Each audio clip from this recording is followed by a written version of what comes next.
మీనా పేరుతో కొన్న లాటరీలో ₹1,00,00,000 గెలుచుకున్న బాలు, రోహిణి గురించి బయటపడ్డ భయంకరమైన నిజంతో బయటకు గెంటేసిన ప్రభావతి. ఇదంతా ఎలా జరిగిందో వీడియో ద్వారా చూసేద్దాం. ఎక్కడ వీడియో స్కిప్ చేయకండి, చివరి వరకు చూడండి, పూర్తిగా మీకు అర్థమవుతుంది. వీడియోని లైక్ చేయడం, షేర్ చేయడం మర్చిపోకండి. మీ లైక్, షేర్ మాకు మంచి సపోర్ట్, ఇంకా ఎంకరేజింగ్గా ఉంటుంది. ఇక మొత్తం మీద చూసుకున్నట్లయితే కనుక బాలు, మీనా అయితే ఇప్పుడు ప్రస్తుతం గరంగానే ఉన్నారు. బాలు తాగి రావడం వల్ల మీనా కోపంగా ఉంది. ఇక శృతి, రవి మధ్య కూడా రైవల్రీనే నడుస్తోంది. మనోజ్, రోహిణి కూడా మాట అనుకున్నారు. ఇలా మొత్తం మీద ఆ రాత్రి గడిచిపోయి తెల్లారిన తర్వాత అందరూ సైలెంట్గా ఎవరి పనులు వాళ్ళు చేసుకుంటూ ఒకరితో ఒకరు మాట్లాడుకుంటూ ఉన్నారు. ప్రభావతి ఒక్కసారిగా షాక్ అవుతుంది. ఇదేంటి, రాత్రి ఒకళ్ళు మొక్కలు ఒకళ్ళు చూసుకోలేదు, ఒకరితో ఒకరు మాట్లాడుకోలేదు, ఉదయానికి అంతా ఎలా సెట్ అయిపోయింది అని చెప్పని అంటే అంతా మీనామాయ అని చెప్పంటాడు సత్యం. మీనామాయ ఏంటి, అదే మొగుడుతో మాట్లాడట్లేదు కదా అని చెప్పని అంటే, అవును, మీనా తన భర్తతో మాట్లాడట్లేదు, కానీ నేను వాడితో మాట్లాడాను, వాడు మీనాతో మాట్లాడాడు, దాంతో మీనా అందరితో మాట్లాడింది, మొత్తం అంతా సెట్ అయిపోయింది అంటాడు సత్యం. నన్ను నిద్రపోనిచ్చి ఈ ఇంట్లో చాలానే జరుగుతున్నాయి అని చెప్పేసేసి అంటాడు. ఇక అంటుంది ప్రభావతి అయితే, ఏం జరుగుతున్నాయి, ఏమీ జరగట్లా, అంతా ప్రశాంతంగా నడుస్తోంది, అందరూ సంతోషంగా ఉన్నారు, కావాల్సింది అదే కదా ప్రభా అని చెప్పి అంటాడు సత్యం అయితే. ఇక అలా అనుకున్న తర్వాత బాలు అయితే, ఈరోజు నేను సాయంత్రం ఇంటికి రావడం లేట్ అవుతుంది, ఎందుకంటే వేరే ఊరు ట్రిప్ వచ్చింది, నేను అక్కడికి వెళ్తున్నాను, అక్కడికి వెళ్ళిన తర్వాత మేబీ ఈరోజు వస్తే రావచ్చు, లేకపోతే లేదు అంటే అలా కుదరదు, ఈరోజు కూడా పార్టీ పెట్టుకున్నట్టున్నారు, అందుకే ఏకంగా ఇంటికి కూడా రానంటున్నారంటే మీనా అనుమానించు, కానీ మరీ అవమానకరంగా మాట్లాడకు, పార్టీ కోసం ఇంటికి రాకుండా కూర్చునే మెంటాలిటీ నాదా చెప్పు అని అంటాడు. ఇక వెంటనే బాలు ఆ మాట అనగానే సర్లేండి అలాగే అయితే అని చెప్పని అంటుంది. ఇక అందరూ ఎవరి పనులకు వాళ్ళు బయలుదేరిపోతారు. బాలు అయితే ఇక వేరే ఊరు వెళ్తాడు. అక్కడికి వెళ్ళిన తర్వాత అక్కడ ఒక గొడవ సెటిల్మెంట్కి వస్తారు ఆ పార్టీ వాళ్ళు. ఇక గొడవ సెటిల్మెంట్కి వచ్చేసరికి అక్కడికి వెళ్ళి మాట్లాడుతూ ఉంటారు. గొడవ అంతా సెటిల్ అవుతూ ఉంటుంది. ఆ టైంలో కొంచెం వాళ్ళకి విభేదాలు వచ్చి మాట అనుకుని కొట్టుకునేదాకా వెళ్తారు. ఇక అప్పుడు బాలు ఇన్వాల్వ్ అయ్యి ఇది కరెక్ట్ పద్ధతి కాదు అని చెప్పి మొత్తం అందరినీ కూర్చోబెట్టి మాట్లాడి మొత్తానికి సమస్యను కొలిక్కి తీసుకొస్తాడు. దాంతో ఎంతో నష్టం జరగాల్సిన వాళ్ళకి లాభం జరుగుతుంది. ఇక దాంతో వాళ్ళైతే బాలు వంక చూస్తూ, నువ్వు చాలా గొప్పోడివయ్యా బాబు, నిజంగా నీ అంత గొప్ప మనిషి ఎవ్వరూ ఉండరు, నీకు సంబంధం లేని గొడవ అయినా కూడా నువ్వు కల్పించుకుని ఇక్కడ పెద్ద గొడవ జరగకుండా చాలా సామరస్యంగా సాల్వ్ చేశావు అని అంటారు. ఏదోలేండి, తోచింది చేశాను, ఎవరైనా బాగుండాలి, సంతోషంగా ఉండాలి, ఎలాంటి గొడవలు లేకుండా ఉండాలి, అదే మనకు కావాల్సింది అని అంటాడు. ఇక అలా అన్న తర్వాత దాంతో అందరూ కూడా చాలా బాగా మాట్లాడతారు, అయిపోతుంది. ఇక బయలుదేరిపోతూ ఉండగా, బాబు ఒక్క నిమిషం అంటూ ఒక పెద్ద ఆవిడ గబగబా వస్తుంది. ఏంటండి చెప్పండి అంటే, నీకు నేను ఒకటి ఇవ్వాలి, నువ్వు ఇక్కడ చాలా పెద్ద రక్తపాతం జరగకుండా ఆపేశావు, చాలా చిన్న మాటతోటి ఒక్కసారిగా అందరినీ మార్చేశావు, నీకు నేను ఏదో ఒకటి ఇవ్వాలి, నా దగ్గర ఒకటి ఉంది, అది మాత్రమే నేను నీకు ఇవ్వగలను, దాని విలువ కేవలం ₹50 కావచ్చు, కానీ అది కనుక నీకు అదృష్టంలో పట్టుకుందంటే కోటీశ్వరుడు అవుతావు అని అనేసరికి సరే అయితే అంటాడు బాలు. ముందు వద్దన్నా ఇక తర్వాత సరే అంటాడు. దాంతో ఆవిడ లోపలికి వెళ్ళి ఒక లాటరీ టికెట్ తీసుకొని వస్తుంది. ఇదేంటండి అంటే, ఎవరో ఒకరి పేరు చెప్పు బాబు, ఈ టికెట్కి వాళ్ళ పేరు రాస్తాను, నేను లాటరీ టికెట్స్ ఆన్లైన్లో అమ్ముతూ ఉంటాను, ఈ టికెట్ని నేను భద్రపరిచాను, నాకెందుకో ఈసారి ఈ టికెట్కి ఖచ్చితంగా ప్రైజ్ మనీ వస్తుందని చెప్పి అనిపించింది. ఇప్పుడు ఈ టికెట్కి సంబంధించి ఫస్ట్ ప్రైజ్ వచ్చేసి 3 కోట్లు, సెకండ్ ప్రైజ్ 2 కోట్లు, థర్డ్ ప్రైజ్ ₹1,00,00,000. ఇందులో ఏది తగిలినా నీకు ప్రశాంతంగా డబ్బు వస్తుంది, దయచేసి నా మాట విను బాబు అంటూ ఉండేసరికి ఇకప్పుడు బాలు, సరేనండి మా పూలగంప పేరు రాయండి అంటే, పూలగంప అని రాయాలా అంటే, కాదు మీనా అని రాయండి అని అంటే, సరే అంటుంది. అన్న తర్వాత మీనా అని చెప్పి పేరు రాస్తుంది, నంబర్ రాసుకుంటుంది. ఇక తర్వాత బాలు అది తీసుకొని ఇంటికి వచ్చేస్తాడు. బాలు వచ్చేసరికి తెల్లవారుజాము 2 అయిపోతుంది. 2 అయిపోయేసరికి ఇక బాలు ఇంటికి వస్తాడు. తర్వాత ఉదయాన్నే మీనా అయితే ఆ బట్టలు తీసి ఉతికేయడానికి తీసుకెళ్తుంది. బాలుకి మెలకు వచ్చి చూసేసరికి ఎదురుగా ప్యాంటు కనిపించదు. అరే ఇదేంటి, మీనా గారి ఉతకడానికి తీసుకెళ్ళిపోయింది ఏంటి అని గబ్బా గబ్బా కిందికి పరిగెడతాడు. లుంగితోటే బాలు కిందికి పరిగెట్టుకొస్తుంటే ప్రభావతి చూసి, ఓరే చిచ్చి చిచ్చి ఏమొచ్చిందిరా నీకు, ఇలా పరిగెడుతున్నావు అని అంటే, ఏంటి ఏదో నేను వచ్చేసి ఇక్కడ అందరి ముందు సిగ్గిపోయేలా ప్రవర్తించినట్టు అరుస్తావు, నా మీనా ఏది అంటూ ఉంటే, ఒరే లుంగి కట్టుకుని నా మీనా ఏది నా మీనా ఏది అంటే నలుగురు 4 రకాలుగా అనుకుంటారా గాడిదే అని చెప్పని అంటుంది. అబ్బా అమ్మా నువ్వు అలా అనుకు, ఏది మీనా అంటే అదిగో సందులో ఉంది చూడు అంటూ ఉంటే ఇక అప్పుడే మీనా షర్ట్లన్నీ నానబెట్టి ప్యాంట్స్ నానబెట్టడం మొదలు పెడుతుంది. మీనా ఆగు అంటూ గట్టిగా అరుస్తాడు. అరిచేసరికి ఏమైందండి, ఎందుకలా అరిచారు అంటే, ఆ ప్యాంట్లో ఏముందో తెలుసా, 1,00,00,000 రూపాయలు మీనా అని అంటాడు. 1,00,00,000 రూపాయలా ఈ ప్యాంట్లోనా అంటే, అవును మీనా అనగానే, అసలు వీడు ఎందుకు ఇంత గట్టిగా అరుస్తూ పరిగెత్తాడు అని ప్రభావతి అందులో డోర్ దగ్గర నుంచి చూస్తూ ఉంటుంది. ఏమైందండి అంటే, ఆ ప్యాంట్ ఇటు అని చెప్పి గబగబా జేబులో ఉన్న టికెట్ తీస్తాడు. ఇది డాష్ బోర్డులో పెడదాం అనుకుని మర్చిపోయాను, నాకు మెలకువ రావటం కనీసం ఒక్క 5 నిమిషాలు లేట్ అయినా, నేను ఇక్కడికి రావడం ఒక్క క్షణం లేట్ అయినా ఎంత పెద్ద ఘోరం జరిగిపోయేది అని అంటూ ఉంటే, ఏమైందండి అంటే, ఈ లాటరీ టికెట్ మన ఫేట్ మార్చబోతోంది, మన తలరాత మారిపోబోతోంది అంటూ ఉంటే, చాలే ఊరుకోండి అంటే, ఏమో ఏ పుట్లో ఏ పాముందో ఆవిడ ఎందుకు ఇచ్చిందో తీసి లోపల పెట్టాలి అని చెప్పి తీసుకెళ్ళి బీరువాలో పెట్టేస్తాడు. ఇక తర్వాత ఆవిడ మీనా పేరుతో పాటు బాలు నంబర్ కూడా రాసుకుంటుందన్నమాట. ఈలోపు రోహిణి గురించి ఇంట్లో చర్చలు మొదలవుతాయి. అలా చర్చలు మొదలైన సమయంలోనే, ఒరే బాలు, రోహిణికి ఇప్పుడు నోరంతా బాగైపోయింది కాబట్టి అన్ని వివరాలు కనుక్కొని వాళ్ళకి ఫోన్ చేద్దామా అని చెప్పని అంటుంది ప్రభావతి. మంచి ఆలోచనమ్మా, చేద్దాం అంటాడు. ఇక రోహిణి దగ్గర కూర్చొని వివరాలన్నీ అడుగుతూ ఉంటుంది. తన నోటికి వచ్చిందల్లా చెప్పేస్తుంది రోహిణి. అయితే రోహిణి చెప్తుంది అంతా కూడా ఒక పక్కన కూర్చుని శృతి చక్కగా నోట్ చేసుకుంటూ ఉంటుంది. అలా నోట్ చేసుకున్న తర్వాత ఇక అంతా అయిపోయాక సరేనని చెప్పేసి, ఇక బాలు ఇప్పుడు వాళ్ళకి ఫోన్ చేయంటే, ఎవరికత్తయ్యా అంటుంది రోహిణి.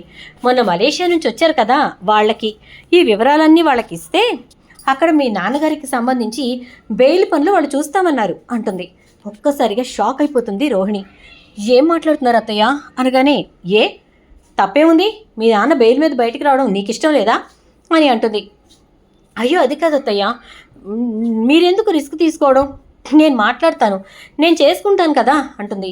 మా వియ్యంకులు వారు, మేము శ్రద్ధ పెట్టడంలో తప్పే ఉంది అని చెప్పని అంటూ ఇక ప్రభావతి అయితే వాళ్ళకి ఫోన్ చేస్తుంది.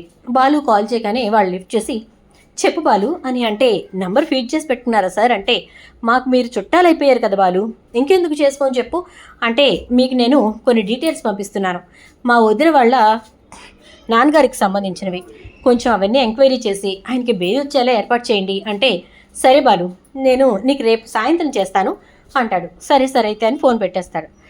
ఇక ఈలోపు ఇక్కడేమో రోహిణి కంగారు పడిపోతూ ఉంటుంది, చాలా టెన్షన్ పడుతూ ఉంటుంది.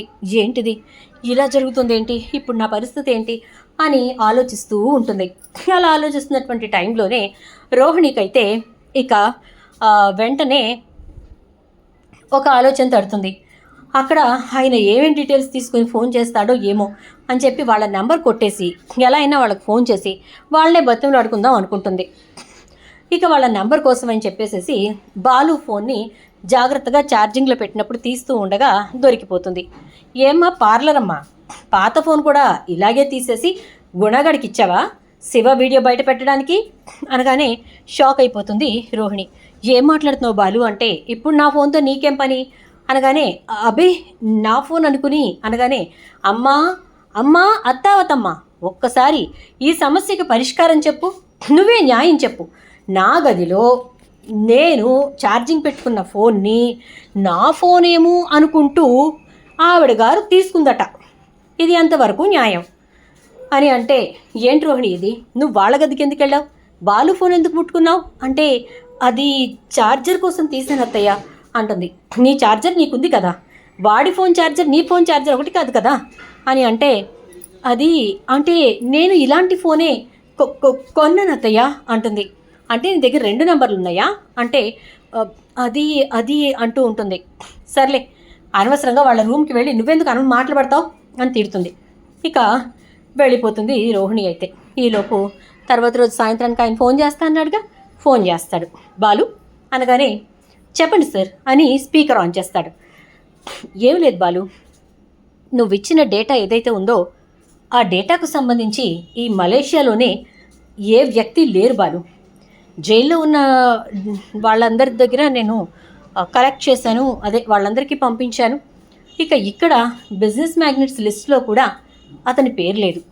అసలు ఆ పేరుతోటి ఇక్కడ ఎవరు ఉన్నట్టుగా ఐడెంటిటీ కనిపించట్లేదు అని అనగానే ఒక్కసారిగా ప్రభావతి షాక్ అయిపోతుంది. అంటే ఈ పేరుతోటి ఏ వ్యక్తి అక్కడ లేరంటారా అనగానే, అవునండి, అదే ఇక్కడ మాకు డేటా చూపిస్తోంది. నోట్ చేసుకోకుండా, నోటిఫికేషన్ లేకుండా ఒక మనిషి ఇక్కడ ఉండటం అంటూ జరిగిందంటే అది లేబర్ వర్క్ చేసేవాళ్ళు, ఉద్యోగాలు చేసేవాళ్ళే అయి ఉంటుంది. అంతే తప్ప ఇంతలా మీరు చెప్పిన రీతిలో స్థిరపడ్డటువంటి వ్యక్తులు ఎవరు కూడా ఐడెంటిఫికేషన్ లేకుండా ఇక్కడ ఉండరు. అందులోనూ జైల్లో ఉన్నారన్నారు. జైళ్ళన్నీ ఎంక్వైరీ చేశాను, ఎక్కడా కూడా ఈ పేరుతోటి ఏ వ్యక్తి లేరు అని చెప్పేసి తెలిసింది.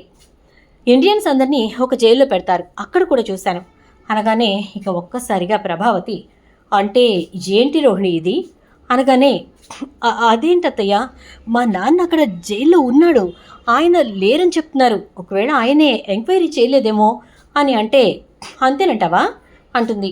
ఏమ్మా, నేను ఎందుకు ఎంక్వైరీ చేయకుండా ఉంటాను, పుట్టి పెరిగింది ఇక్కడ, మలేషియాలో నాకు ప్రతిదీ తెలుసు, ఇక్కడ జడ్జెస్ కూడా తెలుసు, అందుకే మీ నాన్నకి బెయిల్ ఇప్పించగలను అనే నమ్మకంతో ఉన్నాను.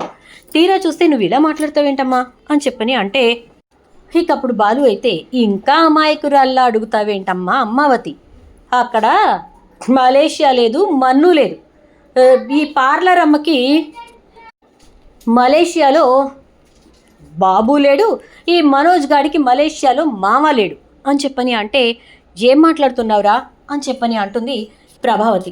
అర్థం కావట్లేదమ్మా, అక్కడ ఆవిడ గారు నాటకం ఆడుతోందని, ఆయన అక్కడ పుట్టి పెరిగిన వ్యక్తి, ఆయనకున్న పలుకుబడి ముందు ఈవిడంతా, వీళ్ళ నాన్న పేరే ఆ బిజినెస్ మ్యాగజైన్స్ లిస్ట్లో లేదు అంటే ఆయన చెప్తున్నారు కదా, ఏ కూలోనాల్లో చేసుకునేవాళ్ళు తప్ప, ఉద్యోగాలు చేసేవాళ్ళు తప్ప ఐడెంటిఫికేషన్ లేకుండా ఎవరు మలేషియాలో ఉండరు అని చెప్పి.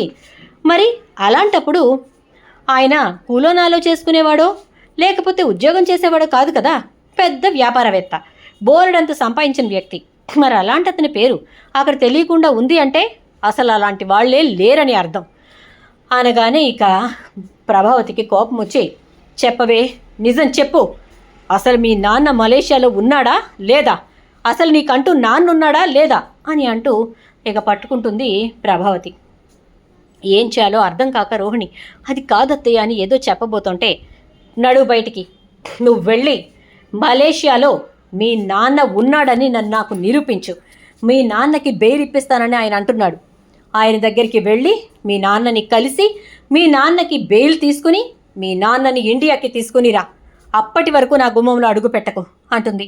అదేంటత్తయ్య అలా మాట్లాడతారు అంటే, వెళ్ళు, నాకు అనవసరం అని చెప్పని అనేసరికి, మరోజ్ నువ్వు కూడా మాట్లాడవేంటి అంటే, మా అమ్మ మాటే నా మాట రోహిణి, అయినా నువ్వు చాలా విషయాలు మా దగ్గర దాచిపెడుతున్నావు కదా, అలాగే ఇది కూడా ఏమైనా నువ్వు దాచిన విషయమేమో బయటపడాలి కదా అంటాడు. దాంతో ఇక ఒక్కసారిగా రోహిణి షాక్ అయిపోతుంది. ఈలోపు బాలు ఫోన్కి ఆవిడ ఫోన్ చేస్తుంది. ఫోన్ లిఫ్ట్ చేస్తాడు. హలో ఎవరు అంటే, బాబు నేను లాటరీ టికెట్ ఇచ్చాను కదా అంటే, ఆంటీ గారు చెప్పండి, మీరు ఇచ్చిన లాటరీ టికెట్ని జాగ్రత్తగా బీరువాలో పెట్టించాను అని చెప్పని అనగానే, మంచి పని చేశావు, ఆ లాటరీ టికెట్కే 3వ ప్రైజ్ తగిలింది, 1 కోటి రూపాయలు అనగానే, ఏంటి ఆంటీ మళ్ళీ ఒక్కసారి చెప్పండి అని చెప్పి స్పీకర్ ఆన్ చేస్తాడు.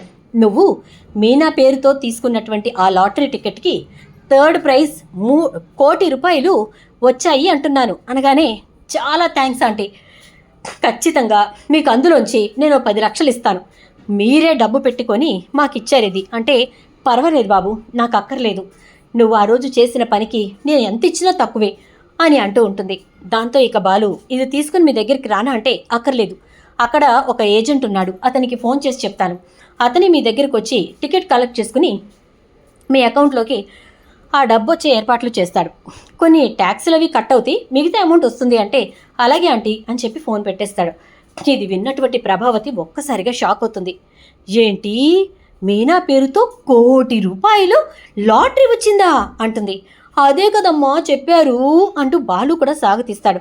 ఒరే నోర్మైరా అని చెప్పని అంటూ ఇక అప్పుడు రోహిణి వంక చూస్తూ వెళ్ళు, ఖచ్చితంగా ఇప్పుడు నువ్వు వెళ్లాల్సిందే, మలేషియా నుంచి మీ నాన్నను తీసుకురావాల్సిందే.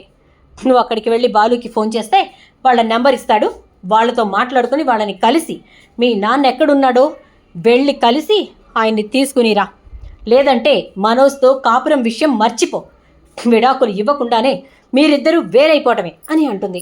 ప్రభా ఏం మాట్లాడుతున్నావు అంటాడు సత్యం. చాలండి, మనం మోసపోయామనే విషయం మనకు అర్థమవుతోందా? ఎంతలా ధైర్యంగా మోసం చేసిందండి, ఇంకా ఇప్పటికీ బుకాయిస్తోంది. అందుకే బుకాయించిన బదులు తనే వెళ్ళి వాళ్ళని తీసుకొచ్చే అవకాశం ఉంది కదా, వెళ్ళి తీసుకురమ్మనండి సరిపోతుంది అనగానే, అంతేనమ్మా, మీ అత్తయ్య చెప్పింది కూడా కరెక్టే, నువ్వేదో చెప్పటం మేమేదో నమ్మటం, ఉందేమోనని ఆ పిచ్చిది భ్రమపట్టం, ఎప్పటికైనా కోట్లు వచ్చేస్తాయని చెప్పి ఆశపట్టం, ఇదంతా ఎందుకు చెప్పు అని చెప్పని అంటే ఇక రోహిణి అయితే మామయ్య మీరు కూడా అంటూ ఉంటే నేనేం చేయలేనమ్మా అయిపోయింది అంటాడు. దాంతో ఇక రోహిణి అక్కడి నుంచి బయలుదేరి విద్య దగ్గరికి వెళ్ళి కూర్చుంటుంది. ఇక ప్రభావతి మీనాకు వచ్చిన డబ్బుల గురించి ఆలోచిస్తూ ఉంటుంది. ఏజెంట్ రావడం, టికెట్ తీసుకోవడం, వీళ్ళ అకౌంట్ డీటెయిల్స్ అన్నీ తీసుకుని ఆ అకౌంట్లోకి చెక్కు పడేలాగా వాళ్ళతో మాట్లాడడం, ఇదంతా జరిగిపోవడంతో ఇక వెంటనే ప్రభావతి అయితే ఇక రోహిణిని మీనాని బాగా చూసుకోవడం మొదలు పెడుతుంది. ఇక అలా అనడంతో ప్రభావతి అయితే ఇక మీనాతోటి మాట్లాడటం మొదలు పెడుతుంది. వచ్చిన డబ్బులు పాడు చేసుకోకు, అర్థమైందా? వచ్చినవన్నీ జాగ్రత్త చేయి, వాడు ఎలాగూ ఒక కార్ల కంపెనీ పెట్టాలనుకుంటున్నాడు కదా, అదే ట్రావెల్స్ అలాంటిది పెట్టుకోండి అని చెప్పని అంటే అలాగే అత్తయ్య అంటుంది. నేను చెప్పిన దానికి సరే అంటున్నావేంటి అని అంటే సరే అనక ఇంకేమంటాను అంటుంది. డబ్బు వచ్చిందని చెప్పి మాట్లాడుతుంది మా అత్తగారని అనుకోకమ్మా, పాడు చేసుకుంటారని చెప్తున్నాను అంటే లేదత్తయ్య అని అంటుంది. ఇక తర్వాత రోజున బ్యాంకుకు వెళ్ళి ఆ డబ్బులు మొత్తం డ్రా చేసి తీసుకొస్తుంది మీనా బాలు ఇద్దరు. వచ్చిన తర్వాత ఇక సత్యం చేతికి ఆ డబ్బు ఇస్తుంది మీనా. మామయ్య గారు వచ్చిన డబ్బు ఇది, ఇందులో నుంచి మీరు ఎవరికి ఎంత ఇస్తానంటే అంత ఇవ్వండి అంటే అదేంటమ్మా, ఇవి నీ పేరుతో వచ్చిన డబ్బులు, నీకు మాత్రమే చెందాలి అంటే నేను ఇంటికి కట్నం తీసుకురాలేదు, పైపెచ్చు ఆడపడుచు కట్నం కూడా ఇవ్వలేదు, ఆ ఒక్కటి మాత్రం నేను అడుగుతాను, ఒక 10 లక్షలు మౌనికకి ఆడపడుచు కట్నంగా ఇచ్చేసేయండి, ఇక మిగిలిన డబ్బు మీకు కట్నంగా ఇచ్చాననుకోండి అని అనగానే ఊరికే వచ్చిన సొమ్ము ఆశపడకుండా చాలా గొప్పగా చెప్పావమ్మా మీనా అని చెప్పని అనేసరికి ఇకప్పుడు చూడు ప్రభ, ఇందులో నుంచి సగం డబ్బు మీనా పేరు మీద ఫిక్స్డ్ చేస్తాను, మిగతాది తను అన్నట్టుగా మనకిచ్చినట్టే లెక్క రాసుకుని ఇక దాన్ని మొత్తాన్ని కూడా మీనా బాలు వాళ్ళకి పైన గది కట్టించడానికి ఇంకా వాళ్ళ డెవలప్మెంట్కి ఉపయోగించుదాం అనుకుంటున్నాను అంటే సరేనండి మీ ఇష్టం అని చెప్పనంటుంది ప్రభావతి. అంత ఈజీగా ప్రభావతి ఒప్పుకోవడానికి కారణం మొత్తానికి రోహిణి అబద్ధమని తేలడంతో పాటు మీనాకి అంత డబ్బు వచ్చినా గర్వానికి పోలేదు అని చెప్పి ప్రభావతిలో కాస్త ఆలోచన మార్పు వస్తుంది. ఇక అలా మొత్తం మీద అన్నట్టుగానే సత్యం పైన గది మొత్తం అదే పోర్షన్ అంతా వేసేస్తాడు, కట్టించేస్తాడు. తర్వాత మీనా పేరుతోటి 50 లక్షలు ఫిక్స్డ్ చేపించేస్తాడు. దాని మీద వచ్చే డబ్బు జాగ్రత్తగా మీరు దాచుకోండి అని చెప్పి చెప్తాడు. ఇక తర్వాత మౌనిక పేరు మీద 10 లక్షలు వేసేస్తారు. మిగిలిన డబ్బులతోటి పైన కట్టించడం, బాలుకి ట్రావెల్స్ కంపెనీకి కావాల్సిన ఏర్పాట్లు చేయటం, మీనాకి నగలు చేయించటం, ఇలా అన్నీ కూడా వాళ్ళిద్దరికే ఉపయోగిస్తాడు తప్ప ఒక్క రూపాయి కూడా ఇంట్లోకి వాడాడు సత్యం. వెరీ గుడ్ అంకుల్, నేను ఏదో అనుకున్నాను కానీ మీరు చాలా గ్రేట్ అంటుంది శృతి. అయితే చూద్దాం మరి ఏం జరుగుతుందో. వీడియోని ఇస్తే లైక్ చేయండి, వీడియోని షేర్ చేయండి, ఛానల్ సబ్స్క్రైబ్ చేయండి, పక్కనే బెల్ ఐకాన్లో ఆల్ ట్యాప్ చేయండి.